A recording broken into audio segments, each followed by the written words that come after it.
goes into Great Britain, but above all, food. And the British will starve. The British war effort will grind to a halt. Just 800,000 tons a month. And maybe the Americans won't join the war, or if they do, it will be too little, too late. And of course, as we know, the German unrestricted submarine campaign did help bring America into the war. And what the Germans didn't realize was eventually the Allies would implement convoys. And as this graph shows you, after April, the sinkings begin to decline. So here we come to the Nivelle Offensive in the spring of 1917. The map is complicated. What map isn't complicated in warfare? But it was supposed to be a grand assault. As my students of World War I know, the idea of outflanking your enemy, pinching off a salient, this was what was going to happen. The French would attack in the south, in the Champagne region, the Chemin des Dames, the higher ground occupied by the Germans, and roll them back. At the same time, the British would attack at Arras in the north, and a giant pincer offensive would take place. The German lines would be pierced, finally, and the Germans would be rolled back. By April, the Second Battle of Arras has broken out. Great attacks by the British and particularly the Canadians along Vimy Ridge. 100 years ago, right now, Nivelle was getting ready to launch that offensive, and the Canadians were getting ready to valiantly and violently take the Vimy Ridge. The histories will tell you that both of these assaults were tactical successes, which means they gained some land at a horrible cost. The French discovered that the Germans had retreated. The Nivelle offensive failed, and failed mightily.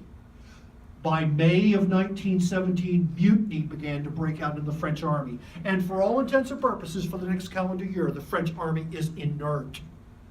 Henri Pétain, the hero of Verdun, takes over. We know Pétain because of his governing Vichy in the 1940s. But Pétain did what he needed to do to bring morale back into the French army. At least 60 men were executed. The mutiny was stopped. The French army,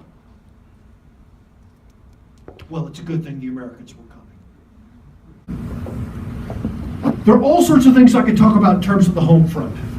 But let me just read you one very quickly. One letter complaining, a German letter complaining to the authorities. I was an eyewitness and am describing what I experienced myself. The sale had been advertised to begin. It's a sale of cabbage, by the way. The sale had been advertised to begin at 8 a.m., and I was there on time. And I joined a crowd of people that numbered in the hundreds and stood probably 10 abreast in front of the granary. After an hour and a half of waiting, I had been pushed as far as the entrance. It was a blessing that it was not pouring rain, as it has in the last few days. From the entrance, I could see that the entire crowd had to push toward a single counter. The spectacle proceeded with a great deal of crowding and complaining. I gave up on the fight and pulled back. Most of the crowd consisted of women who are dependent on their own labor to make a living, and who, thanks to this inadequate organization, lost at least 3 hours of their valuable time. I'm taking the liberty now of posing the following questions. Good thing he wasn't in the United States, but these questions, who knows whether he got in trouble, probably. Number one, why does the sale of white cabbage to the entire city have to take place in only one place? I think we know the answer why. Why? That's all they have. Two, why is there only a single counter and a single stack of white cabbage for distribution in the whole spacious granary, instead of several or both? So the public could distribute itself, because that's all they have. How is it possible that after 3 years of experience, the same conditions prevail that used to mark the distribution of potatoes? And I think we know why. I pose my questions in the interest of that part of the public whose valuable working hours are shortened by endless but avoidable waiting, and who are justifiably enraged over such treatment. I will refrain from complaining about the impolite personal remarks of the market inspector, because such a complaint would have no result. After the same official was permitted to insult the wife of City Councilor Gluckner last year without suffering any reprimand.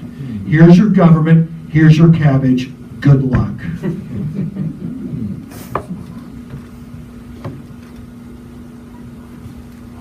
Times are hard in Germany.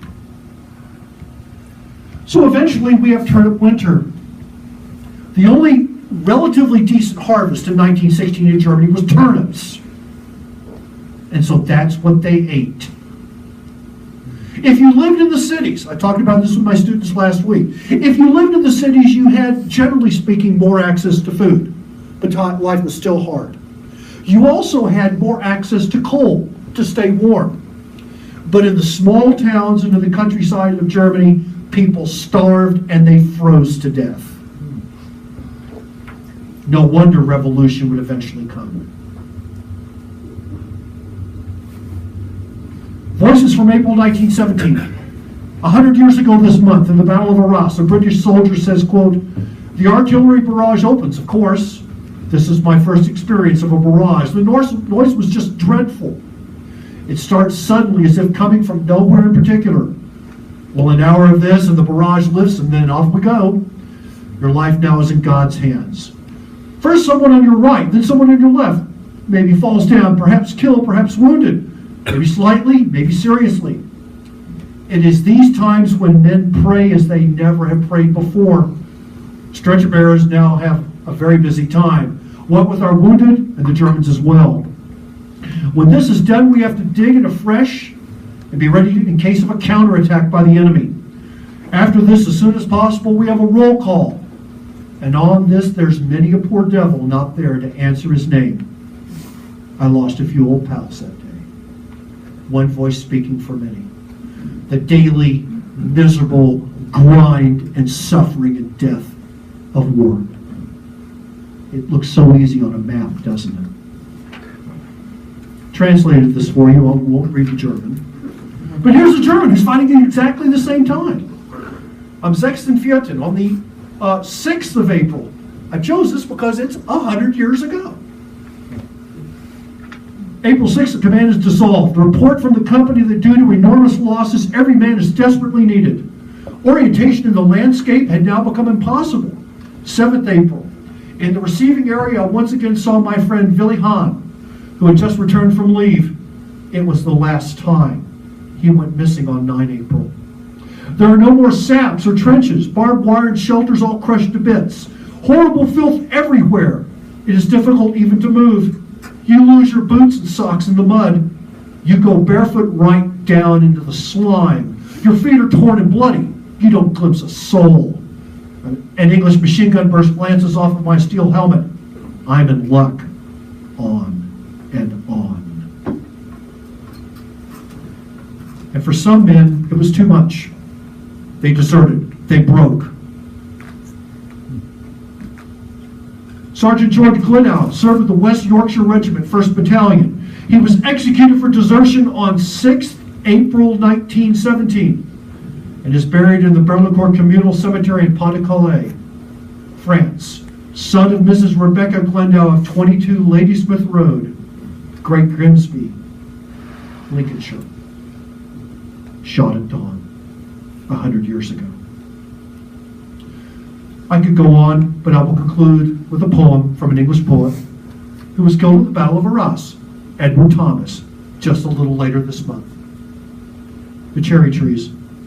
The cherry trees bend over and are shedding. On the old road where all that passed are dead, their petals strewing the grass as for a wedding, this early May morn when there is none to wed.